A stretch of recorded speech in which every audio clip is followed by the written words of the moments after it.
Continuamos en estoy para el costado, haciendo un poco de fuerza. En este sexto programa del Hijo Leer, ya estamos en compañía de la persona agasajada, de alguna manera. Así que, Marcelo, ¿cómo estás? ¿Todo bien? Muy bien. Muy bien. ¿Cómo te definimos? ¿Como gestor cultural, como poeta, como escritor, como vecino? Poeta, que es como no decir mucho, ¿no? Es como que es como de límite medio impreciso, ¿no? Yo me defino como poeta. ¿Te gusta? Sí, sí. Tenés esa, viste que hay mucha gente que le preguntan cuando tenés que salir del país, te dicen tenés que escribir tu oficio, tu profesión, no sé qué. ¿Le ponés poeta? No, ahí pongo empleado. No, pero una vez me acuerdo, fuimos a un encuentro de poesía en Buenos Aires y fuimos con Omar Llovié y con Sergio Raimondi. Y el del departamento donde nos iban a alojar no estaba la persona que nos iba a alojar, ¿no? Y entonces nos estábamos con todos los bolsos afuera como a las 10 de la noche esperando que llegue esta persona. Pasa un patrullero, baja, nos ve ahí parados con todos los bolsos. Sí. Y entonces nos pregunta, dice, ¿qué hacen ahí ustedes? ¿Qué son? Somos poetas, le dijimos. Teníamos chiquitos. Y los caras nos miraron como diciendo, ¿y esta gente de dónde salió? Arriba el patrullero. Adentro. Vengan que lo llevamos a leer. Entre eso y decirle que eran los topos del libro, estaba más o menos para él una cosa media extraña, claro. Sí, bueno, justo abrimos el programa leyendo 3 fragmentos, 3 entradas de este libro de Blaya, de 17 grises. ¿Hace cuánto que no publicás? Y como 10 años más o menos, calculo. ¿Pero seguís escribiendo? Sí, pero no me apura publicar. Por ahí publico cuando me piden algo o cuando considero como que está armado el libro o un conjunto, no. Porque hay una particularidad, ¿no? en la poesía de Marcelo, o al menos en los libros que estuvimos leyendo, y es que hay como un tema, como un hilo conductor. En Blaya específicamente yo sentía que incluso había personajes, ¿no? Como si la poesía pudiera tener personajes recurrentes, ya sea espacios o, bueno, el topo, la figura de la Antártida, lo cartográfico. Y eso está bueno porque te hace... yo aparte, cada vez que, por ejemplo, aparecía el guardia de seguridad, estaba leyendo en un bar y me reía. O sea, veía ya el título, el guardia de seguridad, y me reía. Entonces eso está bueno también porque te genera como eso, una familiaridad, ¿no? Con lo que aparece en el libro también. Entonces entiendo que debes tener que tener ya un cúmulo de poemas para sacarlo. Sí, porque yo tengo algunos poemas sueltos, pero en realidad por ahí cuando sale un poema suelto se empieza a armar serie, y yo armo libros en general, ¿no? Claro. Que por ahí incluso si lees textos sueltos, por ahí no tienen mucho sentido o no tienen el sentido que tienen cuando lo lees en el libro, ¿no? Claro. En ese sentido son libros de poemas, pero a la vez tienen una estructura en la que los poemas dialogan todos entre sí. Claro, lo pensás más formato obra. Claro, como libro. Yo lo pienso como un libro desde el primer al último poema, ¿no? Sí. Y a veces me lleva tiempo armar eso, y aparte me gusta, ¿no?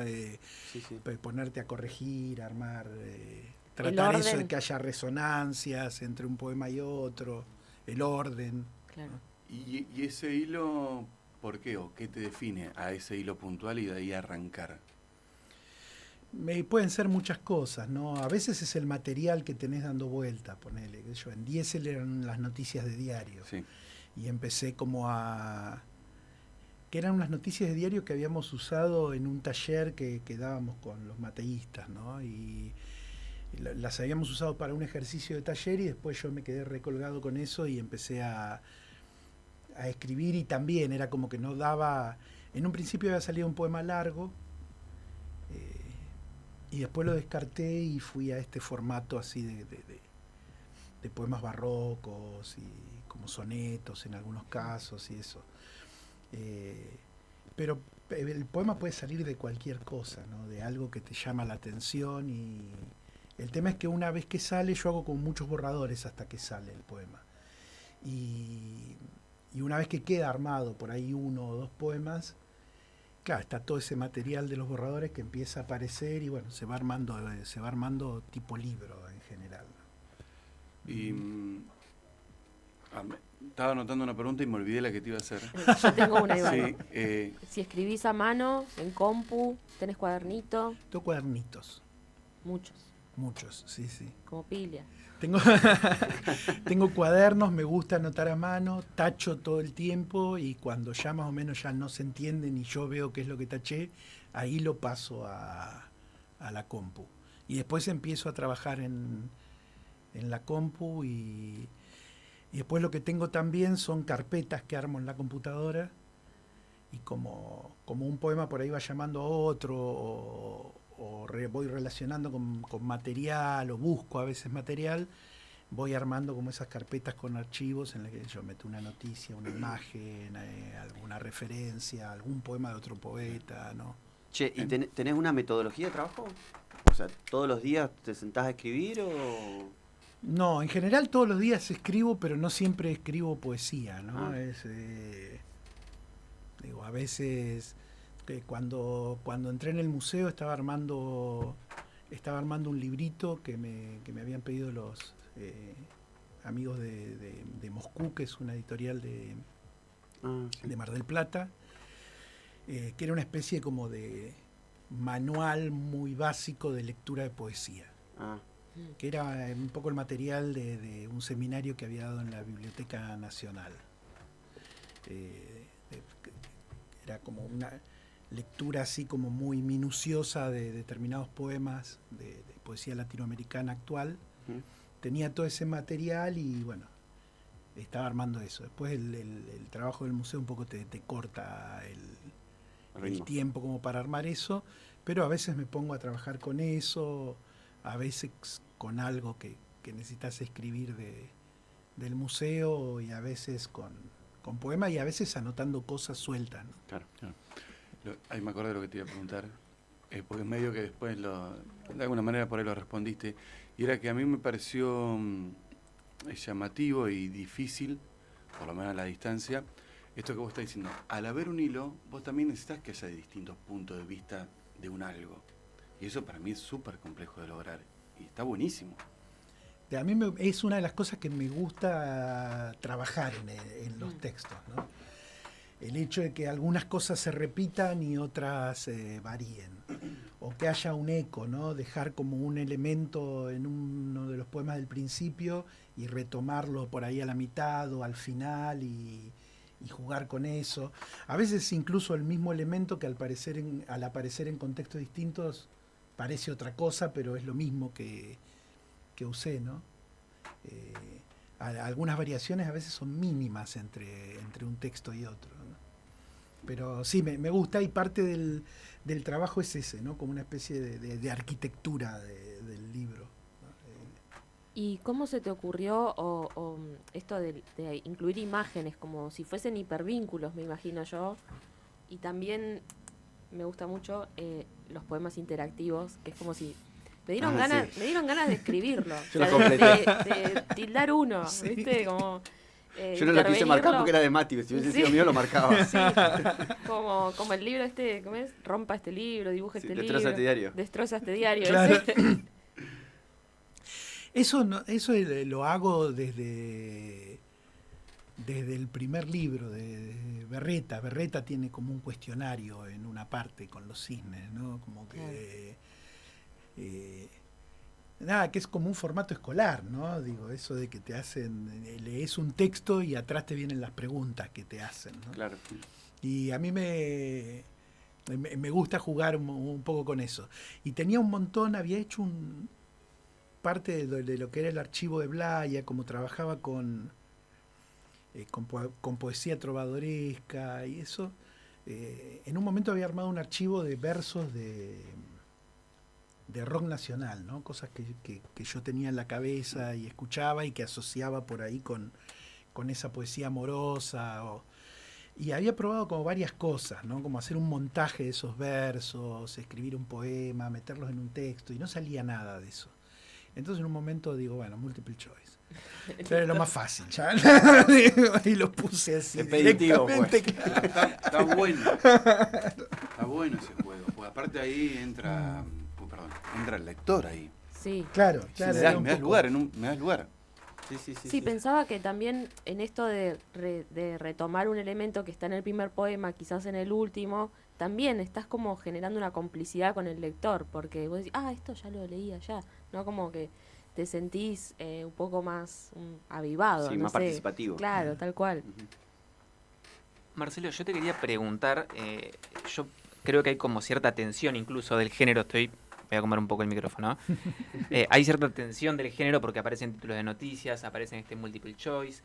En Diesel también aparece otra sintaxis distinta. Yo te quería preguntar si eso fue un juego tuyo o si en algún punto ese esfuerzo por desarmar y armar otro tipo de lenguaje no fue un poco cansador también. Sí, ahí el juego, yo venía en ese momento leyendo barroco español, ¿no? Barroco del siglo de oro, me gusta y estaba como muy metido ahí. Y también a veces con todo ese material, yo junto mucho material y empiezo a tirar líneas, ¿no? Y a veces no sé muy bien para dónde salir hasta que empiezo a encontrar una forma. Y Diesel habían salido como una serie de poemas largos, pero no terminaba de ir para ningún lado, ¿no? Y yo lo que quería era trabajar contrastar con las noticias, concretamente, ¿no? Que digo, con todos esos lugares comunes del periodismo gráfico, que era la loca, loca de amor, que a la vez son como tópicos de la poesía, ¿no? Y en un momento hice como ese link, ¿no? Con lo que venía leyendo. Digo, claro, hay que ir a una sintaxis que no tenga nada que ver con el discurso periodístico, que es llano y que muchas veces es predecible, ¿no? Entonces, y empecé a hacer como unos poemas buscando imitar esa sintaxis, hasta que en un momento lo que hice fue más mecánico. Agarraba, por ejemplo, un poema de Quevedo y le sacaba la estructura sintáctica y la completaba con palabras de las noticias. Eso, es decir, bueno, acá va un sustantivo, acá un verbo, acá adjetivo, la frase da esta vuelta, y buscaba las palabras que encontraba en las noticias, las iba poniendo, y hasta que de pronto aparecía como una frase que tenía sonido y sentido. Y Claro. después mucho de lo que hice también es cut-up, ¿no? Lo que hacía Burroughs, de juntar las noticias, doblar la hoja, juntar la noticia y leer la frase que salía, ¿no? No, buenísimo. Y entonces, claro, quedaba una frase donde el sujeto no tenía nada que ver con lo que seguía, o juntar una noticia sobre otra, copiar las líneas y después acomodarlas a que diera un endecasílabo o algo por el estilo. Que a mí me resulta súper divertido hacer eso. Yo la paso muy bien haciendo Claro, sí, eso. sí, sí. No, entonces... Tiene mucho de lúdico todo eso. Totalmente, totalmente. Sí, incluso se me ocurre lo de la espada, que me imagino que ahí sí fue un esfuerzo más emocional tuyo porque es el ídolo del club rival, justamente Olimpo. ¿Cómo fue esa escritura de la espada? ¿Y cómo se te ocurre también rescatar, si bien hay algo en este prólogo, pero cómo se te ocurre rescatar al pelado de la espada como algo poético? Porque en realidad la espada le hacen... La hinchada de Olimpo le hacía unas banderas que decía Bielsa, la espada es argentina, Sí, me porque acuerdo. era la selección. Y a mí me gustó mucho ese vínculo entre la hinchada que se estaba riendo de su ídolo, pero con afecto, ¿no? Sí. Y la espada retribuía eso, y aparte el propio la espada hacía una publicidad que agarraba una pelota, estaba entrenando una publicidad de tele, que agarraba una pelota y la sacaba del estadio. Y en un momento decía, yo también voy a ir al Mundial, y era una propaganda de una agencia de viajes. Entonces digo, él mismo se prestaba a eso de decir, yo no podría jugar nunca en la selección, ¿no? Y me llamó... ¿Entendió el juego? Claro, y me gustó ese juego, ¿no? De que en la bandera hubiera algo escrito que era irónico, pero que a la vez tuviera algo de afecto. Y entré por ahí. Y a la vez había pasado todo el 2001, y me pareció que esa figura, ¿no? de un jugador así medio rústico, pero que a la vez que la hinchada lo hiciera su ídolo, tenía un poco que ver con, había alguna conexión política ahí. Y empecé a jugar un poco con eso, ¿no? Como con una parodia de la situación y alguna lectura en clave política, de decir, bueno, nada, en general los equipos de Bahía, sea Olimpo, Villamitre, Liniers o lo que sea, uno sabe que llega hasta un determinado límite y cuando te cruzas con los equipos más grandes es aguantarla y pelearla y también ser consciente de esa limitación y seguir bancándosela también me parece que es parte de ser hincha, ¿viste? Ahí está como la cuestión afectiva, ¿no? De decir, bueno, no estamos acá por el éxito, porque el éxito nos es bastante esquivo en general, entonces está por otra cosa, ¿no? Sí, pero cómo la limitación te lleva a un lugar también. Claro, o sea, sí. Entenderla, la limitación propia, cómo te lleva a ese héroe limitado que... Claro. Que aparte le dio el ascenso igual. Por eso mismo por ahí se le reivindican esos valores a la espada, ¿no? El del aguante, el de la fortaleza, el de la rusticidad. Claro. Justamente por esto, porque hay un límite que no puede pasar o que es medio imposible que lo pase. Nada imposible, pero bueno, teniendo en cuenta esto que dice Marcelo, que es un club del sur de la provincia de Buenos Aires. Que se lo despoja un cuesta poco del mucho. ideal, me parece, el ideal de grandeza Claro, o sí. de éxito al que están No venimos acostumbrados por el otros título, clubes. venimos por el aguante. Claro. Y a la vez hay algo también de construcción como de figura heroica, ¿no? Medio paródica, Sí, pero sí. me parece que está ahí. Yo tiendo a ver en cosas de lo cotidiano reverberaciones de la literatura o del arte, ¿no? Que están ahí. Sí. Digo que creo que llegaron al arte precisamente porque están en todos lados, Claro, sí, que sí, uno sí. puede mirar. Y entonces digo, me parece que ahí había algo de una figura heroica y de a la vez de asumir las limitaciones de eso y que eso no sea impedimento para que circule un afecto tampoco, ¿viste? Claro. ¿No? una adhesión. Así que nada, el libro salió de ahí, ¿no? Y de generar como cierto tono paródico, ¿no? En eso. Digo. Sí, y creo que a mí lo que me encantó del libro fue que empieza con un tono paródico, pero después el lector, por lo menos lo que me pasó a mí, termino realmente creyéndome el relato heroico de la espada y termino casi que empuñando la bandera de la espada de la espada, ¿viste? O sea, es tremendo. Es un héroe popular y de izquierda la espada del libro. Yo por lo menos me lo creí. Pero es que parte de eso, yo creo que hay un juego ahí en lo popular, digo. Sacando a la espada, digo, yo soy de Villamitre, ¿no? Entonces vos vas a Villamitre y lo primero que te encontrás es una pintada que dice República Popular de Villamitre, ¿no? Que claro, que está dicho medio con sorna, ¿no? O el hecho de decir somos una ciudad aparte. Pero en un punto, cuando vos estás en Villamitre, que están todos medios locos ahí, digo, no sabés hasta dónde es paródico o hasta dónde se lo cree todo el mundo eso, ¿viste? Pero ese filo está todo el tiempo, digo, sabés que no sos una ciudad, menos sos una república, pero vos vas y los comercios, la mitad de los comercios se llaman la ciudad. Sí. Y los que no se llaman la ciudad se llaman Tricolor o algo por el estilo. Digo, hay como una cosa medio demencial, pero asumida como con cierto humor también, ¿no?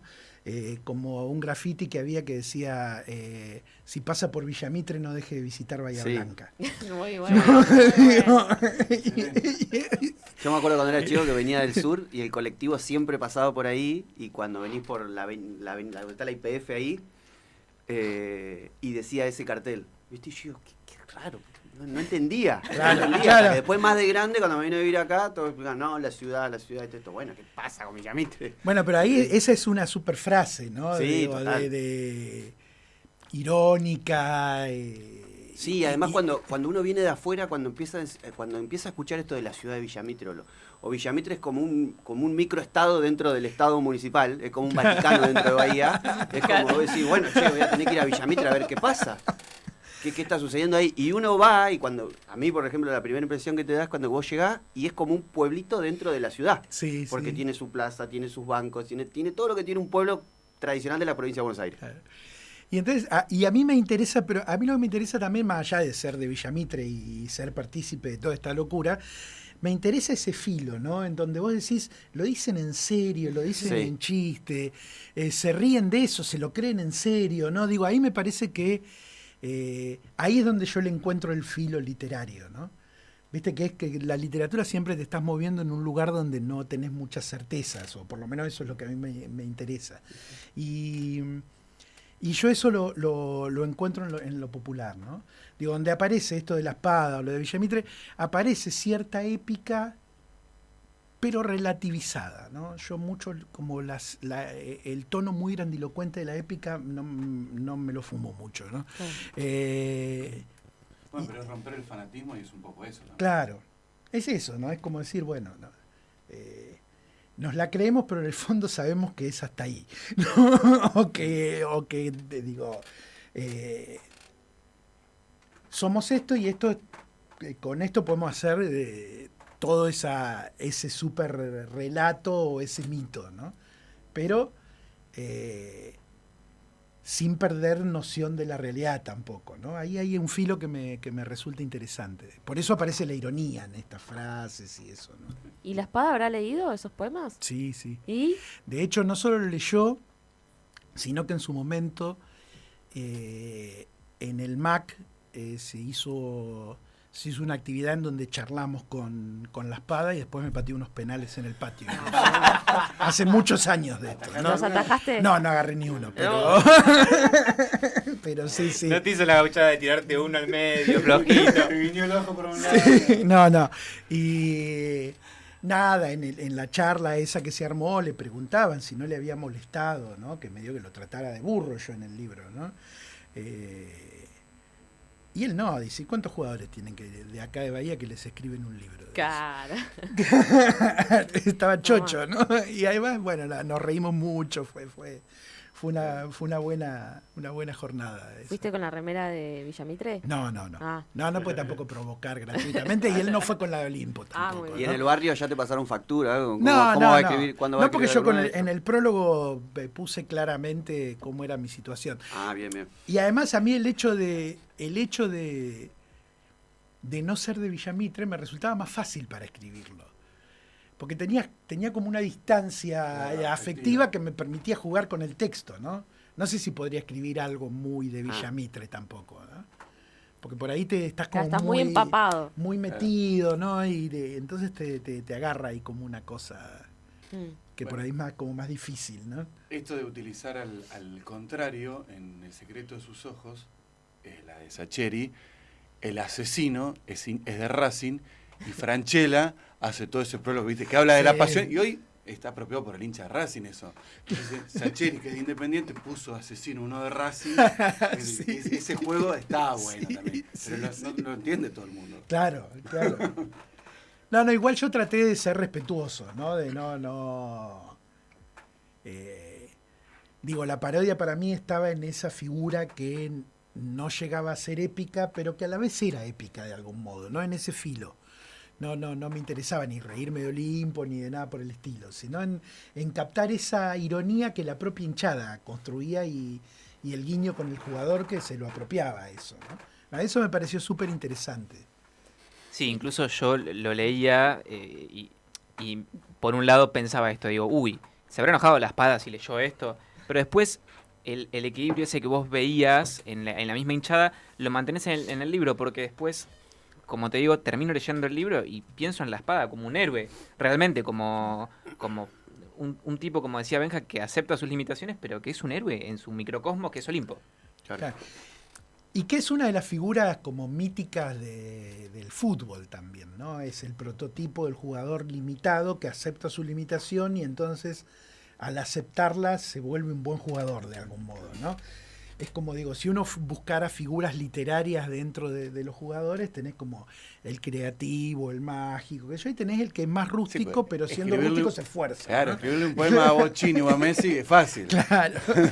A esto es cualquiera, claro, eso lo hacemos todos. Te iba a preguntar, escuchándote, si te gusta más corregir que escribir. Yo uso mucho una frase de César Fernández Moreno. César Fernández Moreno tiene un librito que se llama Ambages. Los ambages eran como frases, sentencias, aforismos, algunos medios en broma que hacía Fernández Moreno, y tiene uno que yo me lo apropié, que dice: escribo mal pero corrijo como los dioses. Muy bueno. Y yo esa la firmo al pie. Y a mí me gusta mucho. Me gusta mucho yo voy escribiendo lo que sale, ¿no? Y no me paro a pensar cuando escribo. Y sale de todo, ¿no? Y entonces después sí me gusta el juego de tomar, esto sirve, esto se puede desarrollar, esto lo dejo medio aparte, esto lo puedo juntar con tal otra cosa. Algo que salió, la frase no está buena, pero la retocás, pero que yo te hace acordar algo que leíste, entonces voy a buscar. También a mí la escritura me moviliza mucho a leer, ¿no? Sí, bueno, Es esto, como un campo de asociaciones, ¿no? Vos empezás a escribir y decís, tal autor, tal otro, algún autor que tenés medio olvidado, y decís, esto me hace acordar a tal otro, porque decís, ¿dónde salió esto? Y en realidad muchas de las cosas salen de cosas que leíste.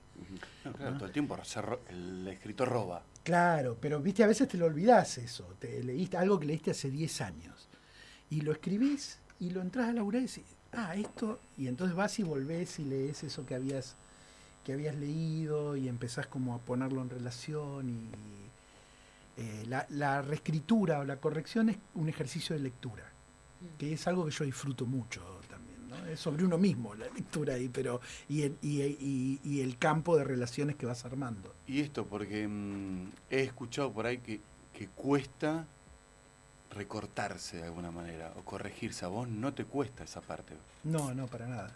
O sea, vos te sabés leer y sabés diferenciar si puede estar bueno o no. Y dices, che, esto lo tengo que sacar porque no suma. A veces lleva un tiempo, ¿no? Tomar cierta distancia con lo que venís haciendo. Después hay algo que te pasa, digo, uno cuando lo cuenta parece más fácil de lo que es el proceso en realidad, ¿no? Digo, porque lo contás con cierta distancia y parece que tuvieras como un método, que en realidad no es un método.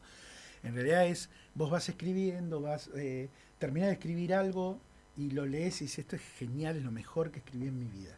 Lo lees al otro día y decís, qué mierda eso que escribí ayer, ¿no? Y lo guardás y no lo mirás nunca más. Y lo agarrás a la semana o al mes y decís, no estaba tan mal. Y lo retocas un poco y te entusiasmas de golpe y después cuando lo retocaste te das cuenta, digo, me pasé de rosca retocándolo y volvés a alguna versión anterior. Yo hago todo ese proceso, ¿no? Pero el mismo archivo está guardado A, B, C, D. Sí, sí. Sí, claro, yo no escribo, yo retoco un texto y lo guardo como otro archivo, por si necesito volver al archivo más viejo. Excelente. Entonces ponele, de Blaya tengo una carpeta que son como 70 versiones distintas. Bueno, esa es una... Entonces, y les voy poniendo fecha, y entonces digo, por si me pierdo mucho, sé cuándo volver a alguno que está atrás. Digo, ¿Y no te problematiza el hecho de tener tantas versiones a la hora de decir, bueno, esta es la definitiva? La definitiva, digo, al momento de publicar Blaya, por ejemplo. En realidad ahí es cuando te salva el editor. Que el editor te dice, che, que me das el libro para publicarlo, que me lo tenés colgado hace un año. Y, bueno, y entonces ahí agarrás y como es como decir, bueno, voy cerrando, y cuando tenés la presión, yo cuando tengo la presión externa, cierro. Si no soy de seguir escribiendo. De hecho, el libro lo publiqué y lo seguí escribiendo también. ¿Y mientras no se lo das a que lo lea ningún amigo? Sí, le he pasado, bueno, a Omar le he pasado textos, con Mario somos de leernos textos que estamos en el proceso de escritura. Sí, eso a mí me sirve mucho la lectura de mis amigos. Algo que nos habíamos preguntado o habíamos comentado entre nosotros, ese que tenés ahí, ¿ese es el que se publicó en 2001? Este se publicó en 2001, sí, dice. ¿Qué onda? Que es un 2001, o sea, toda la carga que tiene, y vos estuviste conversando el otro día con Gustavo, no sé si quieres comentarlo vos mejor. Sí, el otro día fui a buscar un libro de Marcelo, El Cuarteto Azul, la librería que está ahí en Factor C, y me encontré a Gustavo y le había comentado que con Juli estuvimos hablando de que publicara en 2001, y Gustavo me comenta que además publican un libro de Laura Whitner, Cuadernos de Lengua y Literatura de Mario, Poesía Civil, y uno más que no me voy a acordar quién, pido disculpas, pero un libro más, 5 libros increíbles en el 2001. Y me comenta esto de que fue difícil porque es toda una apuesta económica en un momento muy difícil de Argentina. Y a la vez, poemarios que retratan los 90, o sea, como ¿Cómo salió eso? En realidad yo venía trabajando de varios años atrás con eso y se dio, bueno, se empezó a armar de publicar eso. Creo que Gustavo en su momento había conseguido una especie de subsidio de Nación o algo por el estilo para publicarlos.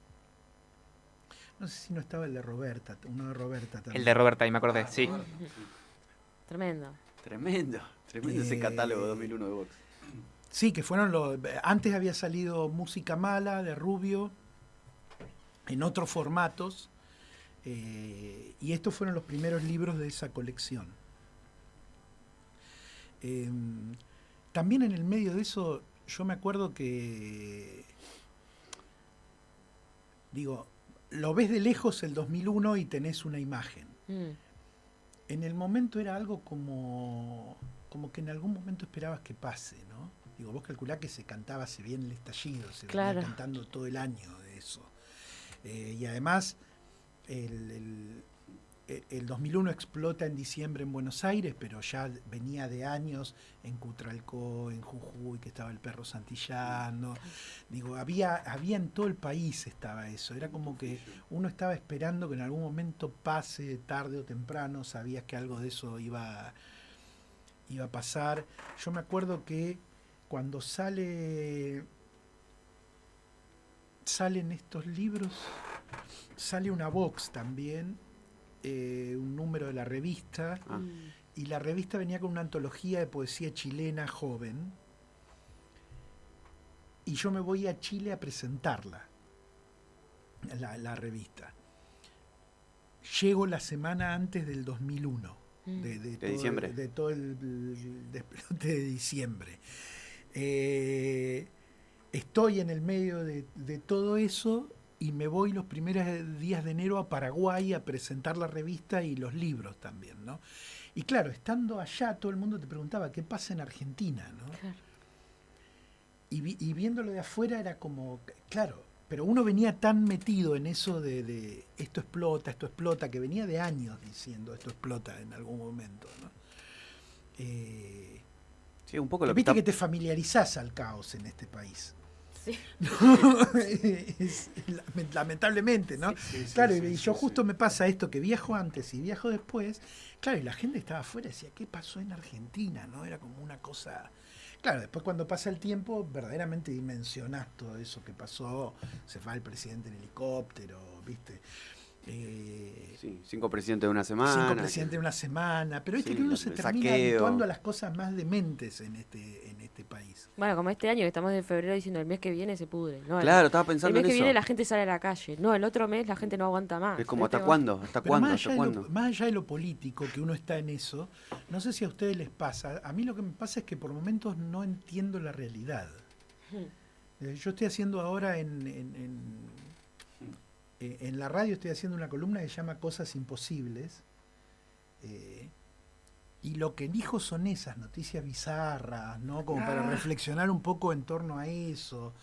Un movimiento en Estados Unidos que dice que los pájaros no existen, que en realidad en algún momento los pájaros se murieron y el FBI, la CIA, los reemplazó por robots que nos vigilan todo el tiempo. Sí, entonces vos estás acá y ves una paloma y decís, ese me está mirando, ¿no? Y hay alguien en la CIA que está mirando eso. Y eso hay gente que lo cree, como que la Tierra es plana, y en un punto... Bueno, Lili Alemán es para diputada. Escribir eso yo deliro, no, jamás se me ocurrirían esas cosas, ¿no? Estoy como... A la vez es rarísimo convivir en ese universo, ¿no? De creencias dementes, y donde el primer demente es el presidente, ¿no? Sí, que dice, me van a dar el premio Nobel de Economía, soy la segunda persona más importante del mundo, ¿no? Que vos decís, bueno, ¿cuál será la primera? Entonces, yo voto porque es Trump en la cabeza de Milei. O el Todopoderoso, claro. O Conan. Entonces eso quiere decir que él es más importante que Putin, que el presidente chino. Es como demente la realidad por momentos, ¿no? Sí, los discursos estos que están circulando son totalmente demenciales. totalmente denunciar. Claro, ¿no? A mí a veces me pongo a mirar las noticias, las redes, y veo los discursos que están circulando, y sobre todo los que más preponderancia tienen, o más lugar tienen, o tienen el parlante más alto. Y digo, no puede ser que estemos discutiendo esta estupidez. Que Lilia Lemoyne marque la agenda de un día en Argentina. Esa cosa me vuelve loco. Sí, digo, pero a la vez es eso, ¿no? Digo, estás como en un mundo como de ficción, Sí. ¿no? Digo, tipo como un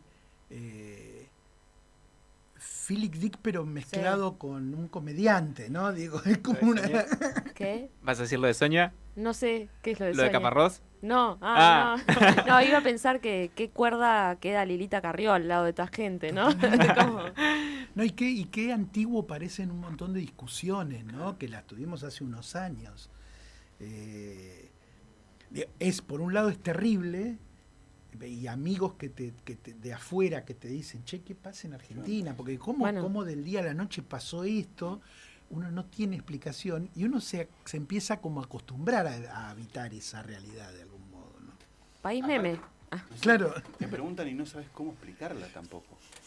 Porque a Claro. vos te pasó justo, nos contabas Yo el el otro otro día me día. fui a Perú y me agarraron dos españoles y me decían, Chipe, ¿qué pasa? Y vos no sabes por dónde empezar, qué contar.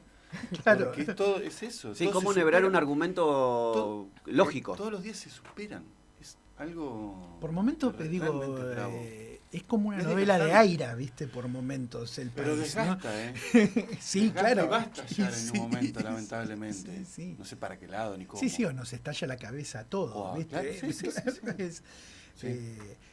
Pero bueno, desde un punto de vista de cabeza de ciudadano, yo trato de no estar todo el tiempo enojado, ¿no? Bueno. Trato a la vez de no caer en una cuestión de antes, ¿no? Digo, como Sí. decir, no, antes el mundo era de otra manera. Digo, hay que Y la tratar de nostalgia. entender el mundo. Yo trato de entender el mundo en el que estoy parado.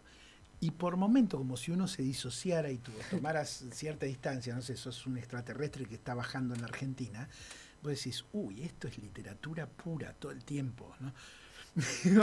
Todo Te iba a preguntar eso, lo si que está son- pasando. Son momentos más prolíferos para escribir. O por lo menos poesía y algo... O no, porque hay que superar también todo eso, ¿no? Como Bueno, la pero realidad. la escritura lo canaliza en un punto. Yo creo que son momentos, porque respecto a esto que decían del 2001, yo lo que veo, por ejemplo, en Bahía, que siempre tiene un movimiento cultural, siempre de años, tiene un movimiento cultural muy interesante, pero si vos mirás el último año, es como que se ha intensificado eso. Mm. Porque bueno, el arte en cierto modo te ayuda también a eso que no entendés o para lo cual no hay discurso todavía. El arte es una manera de canalizar todo eso, ¿no? Hasta que se formalice un discurso de eso, la manera de canalizar toda esa cosa que anda dando vueltas medio inentendible tiene que ver con hacer arte. Y yo creo que está directamente asociado los momentos de crisis con momentos muy productivos artísticamente. Por lo menos en Bahía y en Argentina, ¿no? Tenemos ese hábito. ¿Querés mencionar, Gonzalo, lo del Sí, libro? yo iba a comentar, recién vos nombraste a César Aira, ahora hace poquito. La semana pasada charlamos con Sonia Budassi acá en la columna con el diario del lunes y ella nos comentaba la nueva novela de Caparrós, que es una novela basada en la biografía de Milei, pero obviamente con cierta cuota de ficción, y es una especie de el mecanismo de elige tu propia aventura. Y una de las opciones de los tres finales es que Milei se va a jugar de arquero, se dedica al fútbol y se va a jugar de arquero a Guatemala, ¿no? Y bueno, Sonia plantea un poco esto del verosímil, de lo inverosímil en la ficción, y en este caso esa opción termina siendo más verosímil que la actual, que es la realidad, Claro, que termina siendo más inverosímil que la ficción escrita por Caparrós. claro. Es que si a vos el otro día charlábamos, como intercambiamos en Facebook con Jorge Mux, ¿no? Que a mí me gusta, me hace reír mucho lo que escribe y delira, entonces uno va comentando y van saliendo más delirios todavía, ¿no? Y, y en un momento vos decís, si a vos en 2020 en el medio de la pandemia, encerrado en tu casa, prendías la tele y veías esas marchas en el Obelisco, en donde había 5 tipos, 2 mujeres chetas, 2 chetas de Recoleta, ¿no? 2 terraplanistas, uno que creía que la vacuna te ponía un chip, y Milei gritando que a favor del anarcoliberalismo. Y si alguien te decía, este tipo va a ser presidente, te estaban haciendo un chiste en De mal ese gusto. momento. No, en el 2020 era imposible que vos creyeras. ¿No? ¿Se acuerdan que él Sí, estaba sí, en sí. todas las marchas contra la cuarentena y hablaba de la libertad y denunciaba el comunismo internacional, que todo es comunismo? Y uno se lo tomaba como consumo irónico eso. Si alguien te decía, esta persona va a ser Sí, es más, presidente, cualquiera de los 5 o 6 que estaban ahí podía ser presidente, Claro. ¿no? En ese juego. sí, el término ese de consumo irónico nace ahí, Claro. aparece ahí. Entonces digo, sí, es como que la realidad va más rápido que la ficción en este país. En el mundo casi en este momento, ¿no? Bueno, pero eso que Podría vos decís ser. del comunismo el otro día también, en Perú me decían que en las últimas elecciones la gente andaba con remeras de no queremos que vuelva el comunismo. ¿A dónde vive esta gente? Si Claro, no existe hace... ¿En qué momento hubo ¿En qué comunismo acá? Esa Claro, era pero ¿cómo- la pregunta, Pero claro. ¿cómo ¿no? volvieron a insertar un término? Así como robaron el de libertad, te insertaron otro. Vos, pará. Todo el Bueno, tiempo. claro, el tema del sentido de las palabras o del lenguaje, me parece que es una de las cosas que más han cambiado en los últimos años, ¿no? El hecho de que todo sea comunista, la universidad sea comunista, Y poner vos que laburás con la palabra. ¿Cómo? Creo que lo decía Coan la otra vez. ¿Cómo todo pasa? O sea, que el tipo le diga a alguien viejo meado, le diga a alguien mogólico, le diga no sé qué, antes tenía un precio de alguna manera. O sea, eso no quedaba. Y ahora, hay también como un ¿viste? clima de violencia muy Mm. grande, verbal y simbólica. y simbólica. Y también hay algo que a mí me interesa que dice Bifo Berardi en un momento, que él dice, no se trata de mostrar la verdad, ¿no? Porque la verdad en muchos casos la podés ver, ¿no? O de develar ciertas cuestiones que están ocultas, sino que el gran problema, dice él, es que no hay tiempo para interpretar. El lenguaje va todo muy rápido. Entonces, hoy te sale una cosa, mañana sale otra, o sea, y dice el cerebro necesita como un tiempo para interpretar y sacar las conclusiones.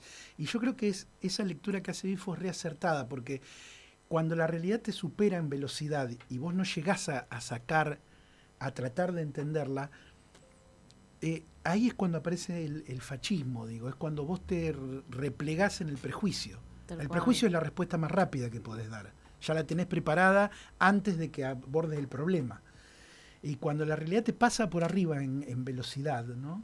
sin Es como que el sobreinformación. prejuicio es la respuesta más directa, y cuando además es colectivo eso, o sea que vos te animás a decirlo, pero te lo reafirman, porque son muchos los que lo dicen, y además lo dicen los medios, y te lo reafirma el periodismo y Sí, todo. se legitima. Es que claro, ¿Cómo eso que- lo que siempre decís vos, creo que es que el tipo dijo algo que evidentemente había un montón de gente que quería decir, que es lo que está haciendo, y es ese prejuicio. Y todo el mundo salió a... ahora Se todo el mundo dice destapó, lo que piensa. Sí, sí. Pero lo que piensa agresivamente, no es lo que piensa Sí, yo armoniosamente. no sé también, ahí es donde yo no termino de estar seguro, si eso es lo que todo el mundo piensa, o esa es la respuesta que vos das frente al estímulo inmediato, ¿no? Digo, si yo tiendo a ser optimista, yo creo que cuando se generan espacios de diálogo y de cierto tiempo más lento, que creo que es lo que genera el arte en general, vos podés relativizar ciertos prejuicios o podés tender a sacar otras conclusiones, ¿no? Yo creo que el gran problema que tenemos, y que es un problema del lenguaje, es como el síndrome del que es entrevistado por el mobilero, Que dice lo primero que se le viene. que tiene que dar una respuesta. Viste Claro. que no hay nadie que diga, Saca el cassette. no sé. Si vos no sabés, lo lógico es que digas, no sé, no me interesa este tema. Pero es como que todo el mundo se siente obligado a tener una opinión de algo que no tiene ni idea de qué le están preguntando. Pero es eso, ¿no? El mundo te está todo el tiempo pidiendo que opines y tomes posición y digas, y a veces no tenés ni tiempo de buscar información, de analizar. Ni ganas. Ni te interesa el tema, pero te están apurando a que lo encares, y entonces ahí es donde salta el prejuicio en gran medida, sobre todo si la presión que tenés te están construyendo un enemigo. Eso o tenés también. algo dando vuelta, y ahí es donde yo digo que me parece que hay como algo importante en el arte y en la literatura, que el arte y la literatura postergan el sentido, ¿no? Digo, te dificultan la construcción del sentido, ¿no? Y de manera gozosa, de algún modo, Sí, ¿no? realmente con la belleza de la mano. Claro, como algo que es que vos lo podés habitar, ¿no? Porque digo, el mundo en general no te deja construir un sentido. Lo que pasa es que eso genera, vivimos en un mundo con depresión, con ansiedad, porque no puedes vivir en una realidad que no tiene sentido, que es absurda. Entonces, bueno, el sentido es eso, te replegás sobre el prejuicio, sobre lo que ya sabés y lo reproducís. Y el arte te hace mover de ese lugar, pero sin depresión, sin ansiedad, digamos, es como algo que podés habitar mientras el sentido no se termina, lo vas construyendo de a poco, ¿no? Y colectivamente también. Porque viste que el arte te llama a eso. Sí. Cuando vos lees algo que te gusta, o una película que te gusta, o algo, o música, tenés que compartirlo con otro, pero precisamente por eso, porque no tenés el sentido armado todavía, necesitas del otro para poder ir armándolo. Yo en ese punto es donde veo como una potencia del arte, y también por eso creo que hay como se produce más arte en este tipo de momentos. ¿Sabés lo que pensaba, Marcelo? Recién vos mencionabas esto, de los discursos que producen estos prejuicios. También pensaba que el arte en cierto punto desborda en esto de querer compartir, y desborda porque justamente hace un agujero, hace una falta en uno, mientras que este tipo de discursos o de prejuicios quizás se encierran a modo de unidad, y uno queda como hermético, porque al ser los prejuicios uno confirma lo que ya sabe. Claro, es la respuesta inmediata. Y además no hay duda, no dudás frente a eso. Las frases tienen un significado claro, ¿no? Digo, es esto que decís, ¿no? Y en cambio, yo creo que en el caso de la literatura, la poesía sobre todo, no sé si tanto como una falta o un agujero, yo creo que hay como un exceso de sentido. Digamos, no terminás de agarrarlo por ningún lado, digamos. Hay como un excedente de sentido por todos lados, ¿no? Y para mí ese es como un gran entrenamiento, ¿no? Te lleva también como a, o por lo menos como la concibo yo, la literatura, ¿no? A poder pensar varias cosas a la vez. Viste que de un libro uno piensa muchas cosas en distintos momentos. Una vez lo lees y tendés a pensar una cosa, lo relees otra, hablas con otra persona y pensás otra, ¿no? No terminás de definirlo nunca. No estás en el sinsentido, estás como en un exceso de sentido todo el tiempo. Ahí. Y me parece que eso es vital, porque si hay algo que necesita el mundo hoy es sentido, digamos. Es como que nos han sacado el sentido, tiende a ser absurda la realidad. Me quedé pensando en todo. Sí, yo también estoy como... ¿Sabes qué? Porque ahora ya llegó Mar, y si querés quedarte un ratito para que estemos todos juntos. Dale. Nosotros cuando llegamos al final de la entrevista hacemos un ping-pong, que son preguntas de respuesta como más inmediata, más cortita. La primera que te quiero hacer no está en el ping-pong, y es ¿cada cuándo te afeitas la cabeza? Tendría que afeitarme día por medio, pero no lo hago día por medio. ¿Y te queda así como un pirinchito si no lo haces? Sí, sí, que hay como una cosa, como un gris me queda en la cabeza. Marcelo, justo que estabas diciendo esto de las respuestas con tiempo para pensar sin el prejuicio, nosotros te invitamos al prejuicio en el programa. Así que, ¿qué te da miedo?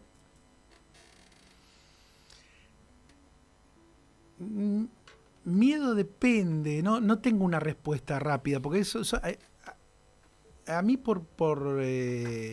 miedo a que le pase algo a la gente que querés, eso es lo primero, viste, que tenés.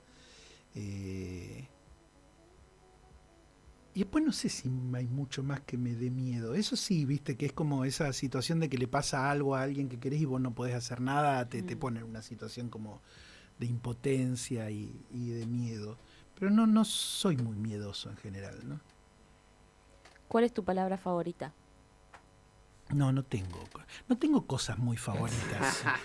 Un hobby. No vamos a poder hacer este yo ping-pong, tengo me como parece. nubes, ¿no? Tiene 70 archivos. Tengo Claro, carpetas en la compu. Yo vivo como en unas nubes, ¿no? Es como ritmo te podría decir ahora en un ¿Ritmo? momento. Ritmo es una palabra que a mí me gusta, ¿no?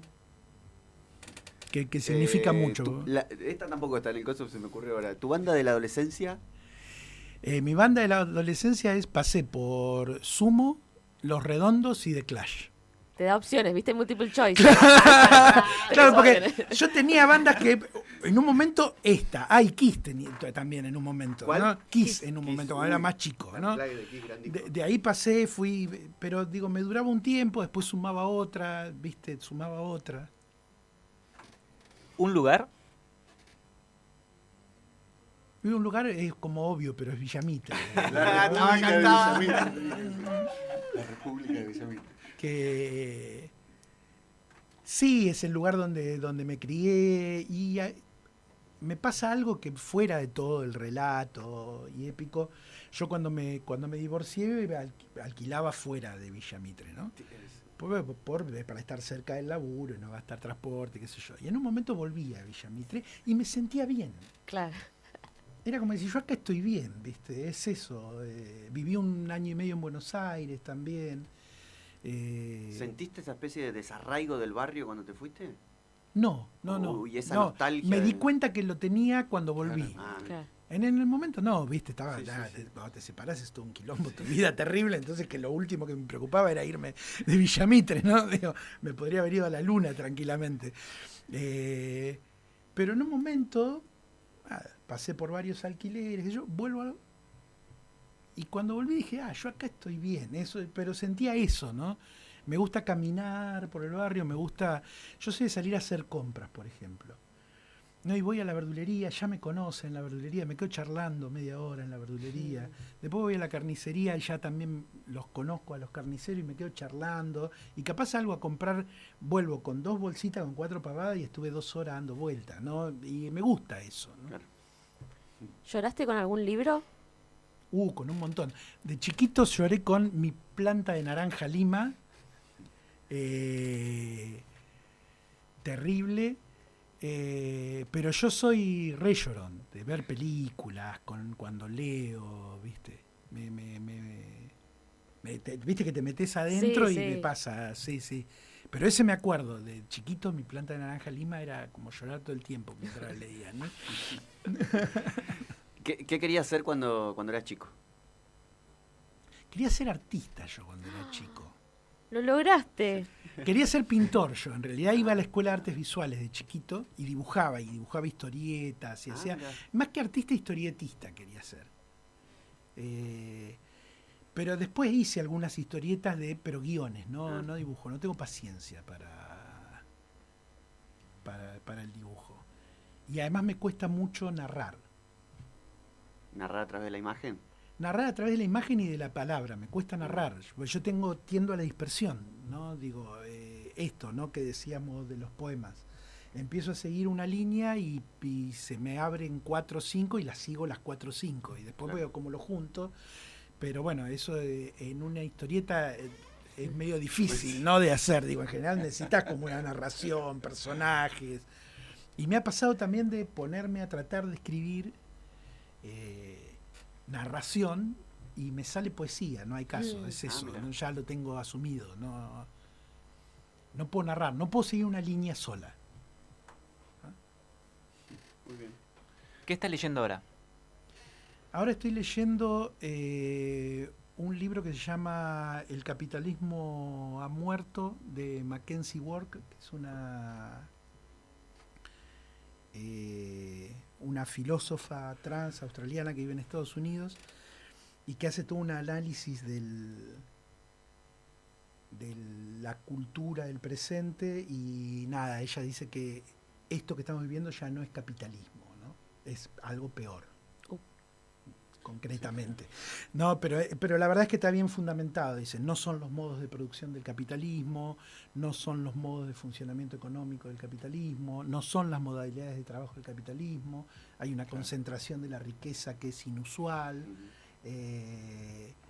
Hay un abandono también de formas democráticas o liberales que parecían estar asociadas al capitalismo. Bueno, por lo menos en Europa y Estados Unidos. Nosotros sabemos que el capitalismo puede ir asociado a las dictaduras, ¿no? Sí. En este hemisferio. Pero lo que dice es que es como otra cosa, ¿no? Digo, algo vectorialismo lo llama ella, ¿no? En esto de decir que vos podés tener quienes producen, pero después te aparece alguien que captura esa producción, ponele con una aplicación, digo, no sé, Mercado Libre o alguna especie de movimiento financiero, y ya no es quien produce quienes están manejando la economía, sino es otra cosa, ¿no? Que tiene que ver con una economía del conocimiento, de los avances tecnológicos. Bueno, Tremendo. me gusta mucho también leer sobre cultura y el presente, y a la vez me alimenta para escribir y para el trabajo también, Claro. ¿no? Digo, tratar de uno, desde el museo también uno trata de decir, bueno, qué rol cumple el arte en la realidad que tenés, y para eso tenés que tener como cierto panorama de la realidad en la que estás, ¿no? Bueno, si les parece, bueno, te agradecemos. Si te querés quedar un ratito, también te agradecemos por eso. Estuvo increíble la entrevista. Yo me quedé pensando un montón de cosas. Sí. No anoté nada porque me olvidé la lapicera acá, y además para prestar atención, pero después voy a escucharla y anotar, porque creo que nos diste material para la birra después también, para el intercambio. Te agradecemos mucho por venir. Gracias a De verdad ustedes. teníamos ganas ya desde el año pasado. Y bueno, justo se dio ahora, y gracias.